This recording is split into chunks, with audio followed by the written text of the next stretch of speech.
All right, everybody, welcome in to another episode of the College Court Report podcast. It is Wednesday morning, February 21st. Myself, Tyler Bennett, joined with Nico Wright, once again, who's been here and there, but not here for the last few weeks. Nico, how are you, bud? I'm doing well. Glad to be back. It's been a while, Yep. to say the least. I think the last time we recorded, your microphone didn't record. Yes. Because you unplugged it and replugged it back in. Yes. Because it wasn't working the first time, and then we thought it was working, and then we got through it, and lo and behold, it did not work. So we're functional this week. Yes. Moral of the story: check your feeds. Make sure you got some VARs coming up. We are large and in charge this week. Yes, large and in charge. Or as Ryan would say, Charles in charge. He hasn't been around either for a few weeks, so it's been a one-man show. But now it's two. Got some help this Wednesday morning, so we'll take it. We're going to go on a bit of a power conference focus today. You mentioned you wanted to touch on Oklahoma and Trae Young. We had a bit of a discussion before if they are a tournament team or not. We'll get to that. We're going to look at Marvin Bagley and Duke. He's been out for 3 games, but Duke hasn't really seemed to miss a beat. Then we're going to look at the SEC, look at Coach Andy Kennedy leaving Ole Miss, and look at Kentucky, and if this is one of John Calipari's most disappointing teams. We're going to touch on all that and more in this episode of the College Court Report podcast. Stay tuned.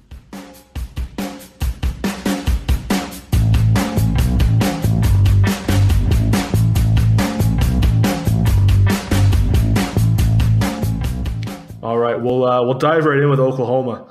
They started out the season taking the nation by storm with Trae Young. Now they're 16-11, 6-9 in the Big 12 after a 30-point blowout loss at Kansas on Monday night. I don't even know what to say about Oklahoma. What are your thoughts on the Sooners to get us going there, Nico? Well, it's a tough one. It's a one-man team. You know, they rely so heavily on a young freshman in Trae Young to score, pass, rebound. But with that, there's those turnovers, right? And it plays into the other team's hands as far as, you know, you can only do so much to make defensive schemes to prepare for somebody prepare for a player like Trae Young. And in that sense, it's tough for Oklahoma to play off of him necessarily as far as he gets people involved because he get easy buckets. But as soon as they can shut him down, everybody else is irrelevant. Yeah, and they put the nation and the media in general put a lot of pressure on Young. Given how he started out his career, how well he played to start his career, he really took the college basketball world by storm. But people have to remember that he is just a freshman, and he's going to struggle. He's going to have those bumps. And over his last 4 games, he's 5 of 32 from three-point range. He's not exactly shooting the ball very well, to say the least. I mean, he's kept up with his turnovers. He's averaging 5.3 a game. He's got 20 in his last 4 games, which small consolation is a bit better than his season average, if you can believe that. 5 a game is below the season average. So it's hard to place blame on one player. And I mean, people are going to look at the stat line and say, oh, okay, he hasn't shot better than 33% from the field in 4 games. Trae Young's the problem. And I don't think that's fair. I mean, they've got a lot of guys on their team who haven't really stepped up either. Brady Manick, the freshman, he hasn't done much lately either. Christian James, Cameron McGusty, they don't have a deep roster behind him. And the honeymoon stage is over in Oklahoma. I think they might struggle the rest of the way. I mean, they have 1 win in their last 8 games or 9 games. I don't know. I told you this before. I told you this before too. I don't think Oklahoma's going to make the tournament. I think that's probably an unpopular opinion. I just don't see it. I don't see them making the big dance, regardless of having Trae Young on their roster. Yeah, they're on a losing streak.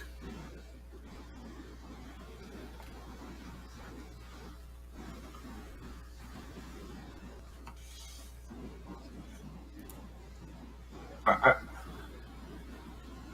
I feel like they can make it if they win like 3 or more games, and like to finish out the season. Because because they have good wins over, they beat Kansas already, they beat Texas Tech, they beat Wichita State.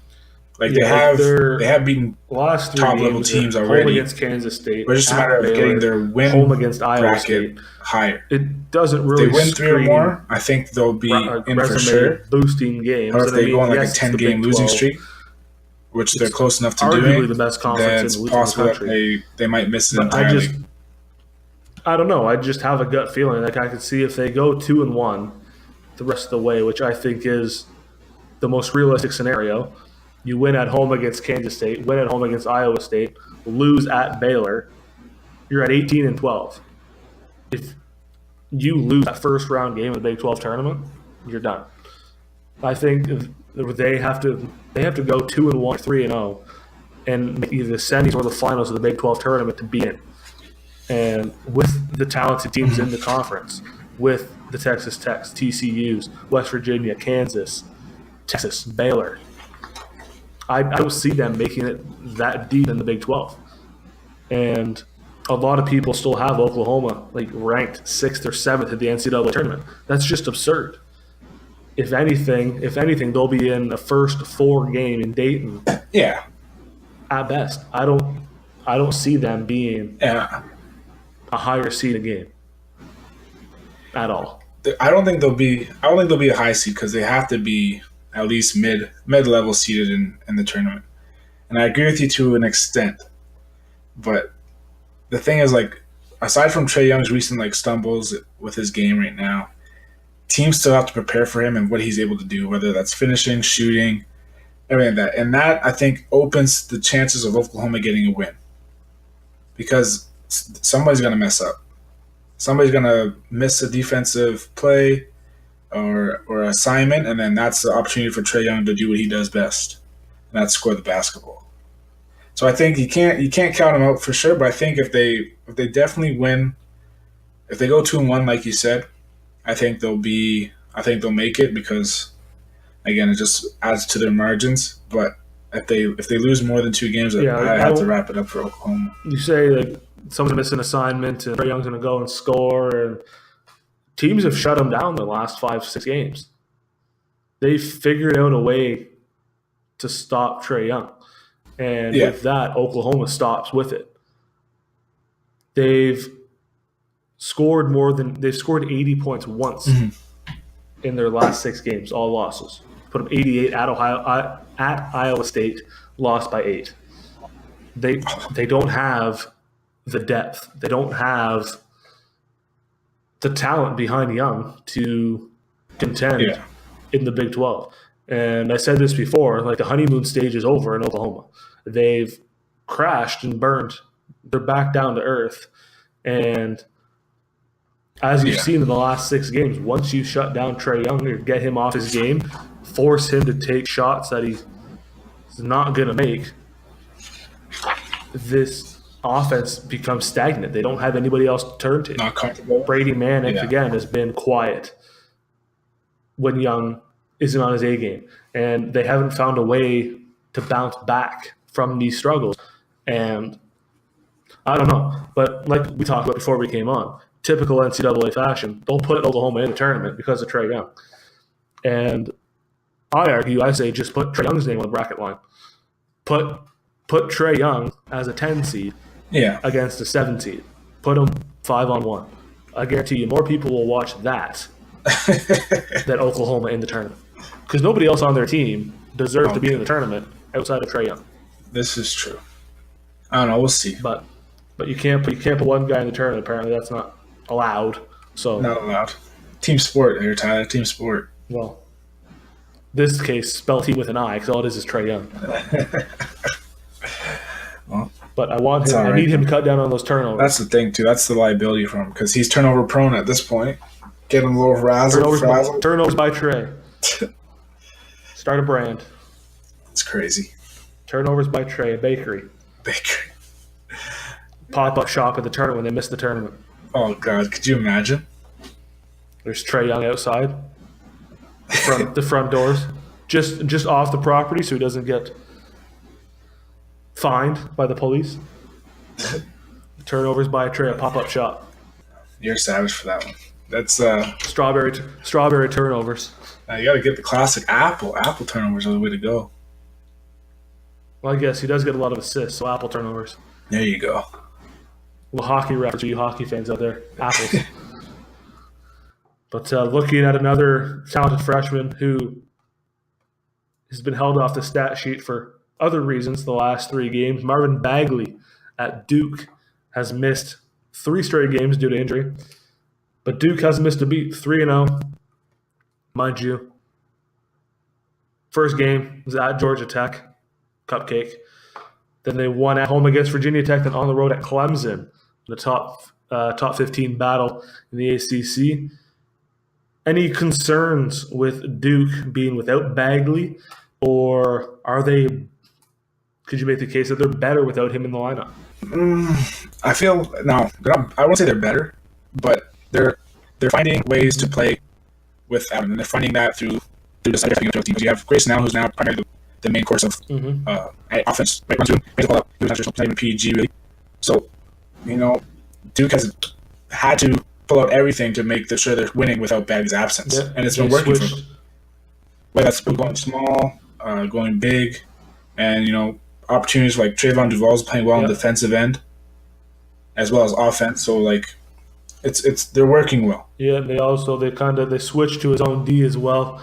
And I think that's really I saw that. Really kind of caught opposing offenses off guard a bit, especially Clemson. I mean, they held Gabe DeVoe to 1 of 10 shooting. Wendell Carter stepped up as well, and I'm still a little bitter at Carter for not going to Harvard when he committed to Duke. That's just a little aside. Would have been great for him to go to Harvard, but we all knew he was going to Duke. But like you said, Bagley being out, it's allowed other guys to step up and seize an opportunity and really showcase their abilities. And like you touched on, Grayson Allen's now the primary ball handler, bringing the ball up the court, setting up the offense. It all runs through him now. And inside, they get different looks with Bagley not being the focal point. You've got guys like Wendell Carter who can step up and really seize the opportunity. And I think that's only going to help Duke once the tournament comes, because now Coach K has that trust in his guys that he can roll different lineups out and really thrive and keep mixing things up and keep opposing defenses on their toes. Yeah, and Javen Deloria, he's playing bigger minutes since Bagley's been out. He's not really an offensive player, but he's getting 10 boards here and there, which is helping the team, right? Rebounds can make or break a win for most teams, especially in this college basketball realm. And him being able to do that with quite a bit of minutes, although they're not looking for offense, getting 10 boards is still a nice number to have from somebody who usually averages 12 minutes a game and gets 4 rebounds or maybe 3 points. Well, he's lanky too, so you better put those long, gangly arms to use somehow. I think you gotta use what you got, and I feel Coach K is really doing a great job of finding ways to make his team work to get the W. Yeah, there's no denying that the team has talent outside of Bagley, and I think now more people realize the depth that Duke has. And there might be a lot of them might be freshmen, and that could come back and hurt them in the tournament. Time will tell, but they have the talent, and now Coach K has the trust in the players, and the players have trust in him that they can go out and play these big minutes against big teams like Clemson and Virginia Tech and come away with wins. It's a big confidence boost for a young team that's missing their star player this late in the season. I think that's going to help them in the long run. Do you think they'll use the zone in March Madness? Right, if it ain't broke, don't fix it. So it's worked for them for 3 games. Well, it'd be interesting to see how Bagley factors into the zone, how he adjusts to the zone when he comes back. I think that might cause them to change a bit. But, I mean, now that they've proven they can play the zone, that ties into that flexibility with the lineup. You can roll in lineups that fit the zone better and keep those defenses on their heels. So it gives you that flexibility to mix things up in a single elimination tournament like the Big Dance. That's huge. If you can keep your opponents on the edge Mm-hmm. with different lineups, different looks, different defensive schemes, you're laughing. You're laughing. So I think if I'm them, I stick with it, but I don't roll with it 100%. I kind of mix it in here and there and use different looks to keep them on your toes. No, for sure. It makes complete sense. That way, even if a team's scouting, they don't really know how to prepare necessarily or when they'll do this because there's no real like track record of, they do a zone off a free throw or this and that, right? So it's kind of nice to have it in their back pocket. I know it makes sense. I said it. Of course it makes sense. But how long is Bagley out for with this right knee sprain? Apparently, Coach K, after last game, said he's progressing. No timetable. They're hoping it's quote-unquote soon that he's back. But they don't have a timetable right now. But I think they're hoping for postseason. But as you can see through 3 games, they don't really need him. So, but yeah, the rest is nice. Then the rest is real nice. I'm sure they'd like to have him back for their finale against North Carolina. That'll be nice. That'll help them a lot. But time will tell. Time will tell. It's going to be a good game. You can't really rush injuries, especially on a young kid like Bagley. Especially when there's more to be had after this kind of year, right? Exactly. You don't want him to end up like a Greg Oden. Yeah, exactly. No Greg Oden's here. Injury after injury, and it never heals, and he's done. Or Anthony Bennett. Don't bring the Canadian into this. He's already sad. It's already sad enough as it is. Don't you bring him up again. He should have stayed in school. He should. But that's just me. Hey, he looks good now though. He's playing in the G League. Wow. Somebody gave him a chance. Out. Yeah, he slimmed out. He's banging threes. He's doing all right for himself. He won't play in the NBA again though. Oh, he has that stigma. I think it's a tough. It'll kind of be like Tebow in the minors in baseball. Somebody will give him a chance because of his name, because of he's a former first-round pick, and he's not going to sell tickets like Tebow would in the majors. But to an extent, the name that comes with Bennett, he has the history of being a bust, but some teams will give him a shot. Someone's going to want to be the guy that turned Bennett around and made him into a player he could have been. And maybe Tebow's not a fair example because Tebow brings in tickets and Bennett won't do nothing. So that's true. But you get where I'm going with this. Yes. Right after I said that make a lot of sense, that didn't make any sense at all.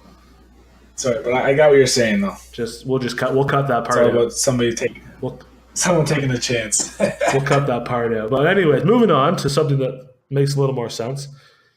Touch on the SEC briefly before we wrap her up for the day.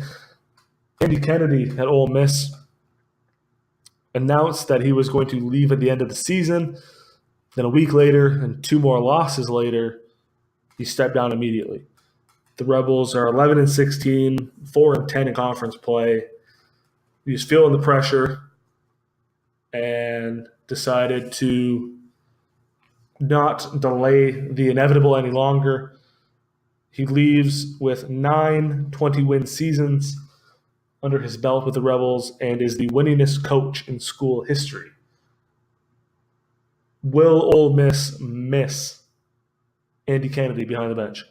That's tough to say because it's all on the players and the atmosphere of what he left behind. Whether his days coming up to that departure was, not say civil, but known for the most part, like letting his guys know that, I'm leaving rather than just like shocking them if that's how it went down.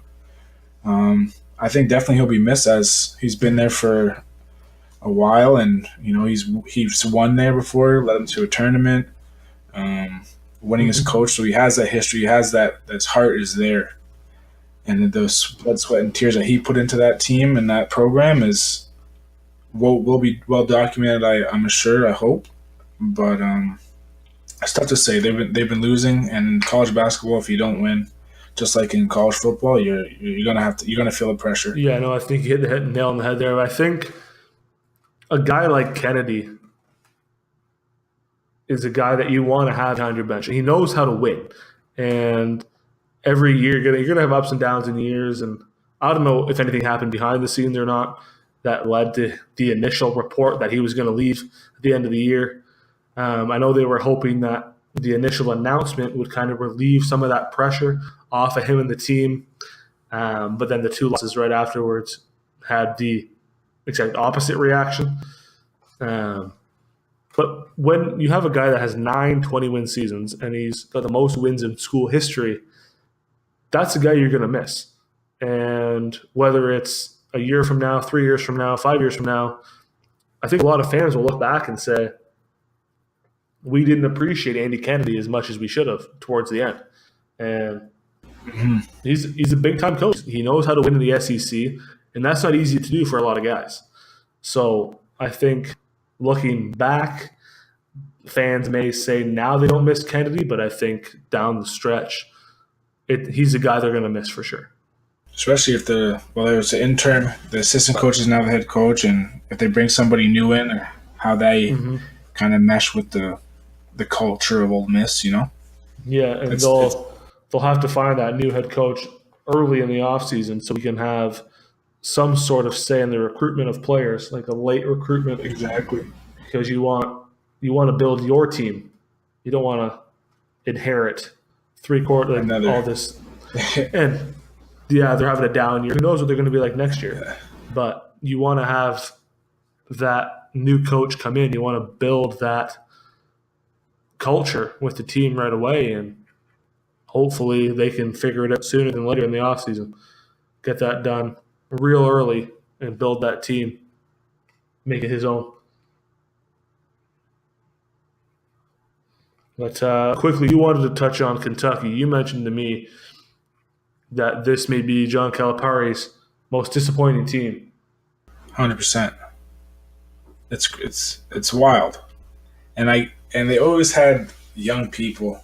I understand that 18-year-olds, fresh McDonald's All-Americans, but these group of kids play so selfishly, and I'm not sure if they're buying into what Calipari is known to do to players and for a team. They're unranked, they're unorganized, and there's guys that haven't been playing well. 4 of their 5 starters have more turnovers than assists. And how do you win like that? How do you win when you have more turnovers than assists for all your 4 of your starters? You score more points. But they're not even doing that. Maybe I don't know. I was trying to save them with something that didn't work. I'm just confused on what's happening. And Calipari's been outspoken for the most part about his team and how they're fragile and they have bad habits. They lack toughness. And they don't understand that. No, and I think it comes down to, like you said, they're too selfish, they're too individualistic. They didn't. And I've never really been a big fan of Kentucky and the whole one and done thing. I'm not a fan of it at Duke either. But the difference between Duke and Kentucky is Duke gets players to buy into a team atmosphere. Kentucky haven't really done that in the last few years. They've been too individualistic. They've been too much with the individual players getting to the next level, and they haven't really bought into the team culture going through. And I think that's caught up to them this year. They didn't really – I think players are starting to realize that. And out of high school, they're not going to Kentucky. The big guys are going to Duke because now Duke's essentially beating Kentucky at their own game. They attract the top-tier players. They have a team atmosphere. They still win as a team, and they still get players to the next level. So I think high school players have figured out that, maybe Kentucky's not the best way to go anymore. As much as I hate to say it, Duke gets the big guys. If they've got the top 3 in the 2018 class, which is going to be absolutely ridiculous. But they don't have that team atmosphere. They don't have that team culture, and it's caught up to them this year, and it shows. It shows in their results. And another thing too is I think like the first having like an actual like good senior on your team or a returning guy that's been there for 2 to 3 years helps. Mm-hmm. Especially like I think Grayson Allen is. People may have his issues with him. He is like that senior on the team that stuck around and played and wanted to win again. And having that kind of leadership in the locker room is key. But when you go to Kentucky, like who's really there was grinding it out through all those times? Yeah, because all their guys leave year after year, so they don't have that. They have a high turnover each year. They don't have that veteran star that they can turn to when times get tough, like this season. They're all young. They're all trying to figure it out themselves, and it's uncharted territory for Calipari to not have a veteran that he can lean on and help guide the team. He's got to try and navigate it himself with his staff, and with the young kids, they just want to get to the next level. I don't think they really care a whole lot, and it'll lead to an early exit in the SEC tournament. It'll lead to an early exit in the NCAA tournament. So, well, I'm looking like on the roster. They have like Johnny David that hasn't. Who? He's a sophomore. That hasn't played Exactly. Like he just has guys on the roster that aren't even like They're depth. walk-ons. Just walk-ons, just to sit there, but never touch the floor. And while you have like Hamidou Diallo, who's been kind of irrelevant since December, Shea Alexander. Diallo's been irrelevant since he stepped on campus.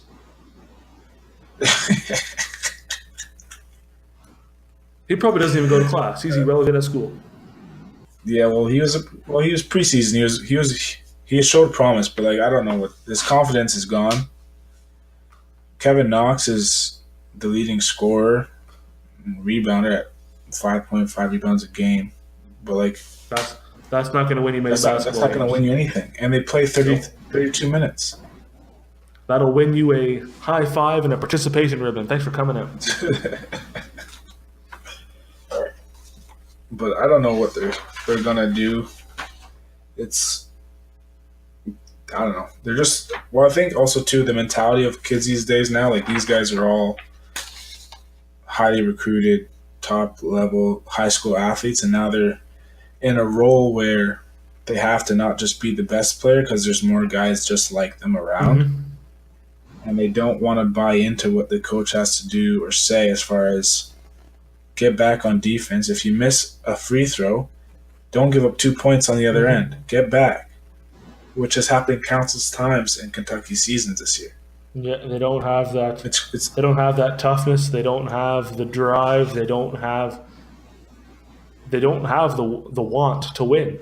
And I think part of it's on Kentucky, and I think a lot of it's on the SEC itself because the teams around them have gotten better while Kentucky hasn't really adapted. They've stuck to their same let's go get the top freshman mentality, and it's come back to bite them in the ass, and the SEC's caught up. They've adapted, but Kentucky's just stayed stagnant and stuck in the old age. Exactly.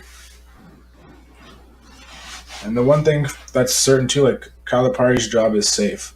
These his players, not so much as far as going to the next level. You never know where they're going to drop now because of their performance, because they didn't want to buy in or change the way they have to become a pro. Yeah. I'll say now, nobody from Kentucky will get drafted in the first round. I'll even go as far as say none of them will get drafted this year. I think if anybody, I think Kevin Knox if he goes, but I don't think any of them should declare. He'll be late second at best. Yeah, I think so too. There's a lot of given the talent that's in the draft this year. There's a lot better guys than Knox out there. Barring a lot of these freshmen leave from outside of Kentucky, I don't see any of them getting drafted with the way they've played this season. I won't be surprised. I'd be less surprised if a lot of them stayed for a second year. I'd be more surprised if one of these guys left and got drafted than if they stayed in school. Really? They need to stay in school second year. None of them are ready to go. None of them are ready to go pro. And Diallo thought he was, but this guy is looking like a straight bum out there. Again, irrelevant.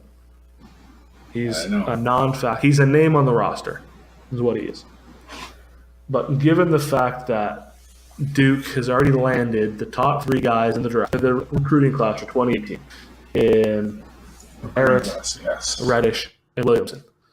And the fact that they've taken all 3 essentially from Kentucky, again, beating them at their own game. Why would these guys leave? If they leave Kentucky and the Wildcats don't land many guys in the top 100 next year in the recruiting class, they're going to be in big trouble. And it's going to be fantastic to see.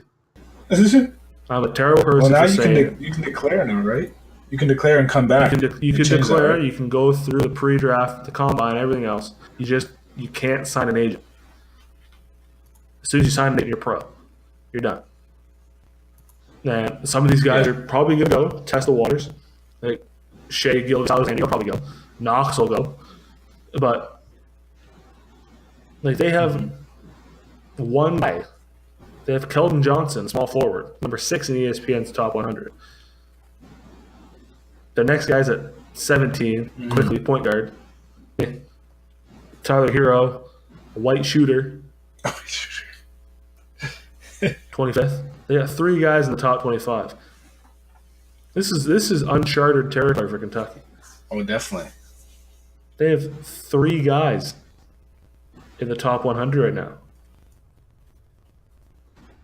Rhode Island has 1. Rhode Island has 1/3 the number of top 100 recruits that Kentucky has. Who would thunk it, right? What a time to be alive. Kentucky's not the power school they'd be. And I love it. But I also don't give any fucks about it, so. No, not at all. That's just me. Not at all. But I think with that on the profanity from myself, which I apologize for. You're getting a little heated there. You're getting a little heated. I got a little excited that Kentucky's not going to be. Bring it down, young fella. Bring it down. And I don't know if this is the year that Michigan State plays Kentucky in the Champions Classic. I hope it is. I hope we play them next season, 2018-19. I don't want to play Kansas or Duke. I want to play Kentucky because that's a win. That's a win. That's a win right there. Chalk it up, Sharpie it now, as Seth Davis would say. Michigan State, Sharpie. Mark it down. I wonder what the all-time meetings is between them. What's the record? Between State and Kentucky. Oh, they probably beat us more than we beat them. That's why we need to play them and get redemption, Kick them while they're down. Throw salt on the wound. Especially if guys like Miles Bridges and Nick Ward and all them come back for another year. Woo! That's exciting. You're dreaming. You're dreaming big. Yes.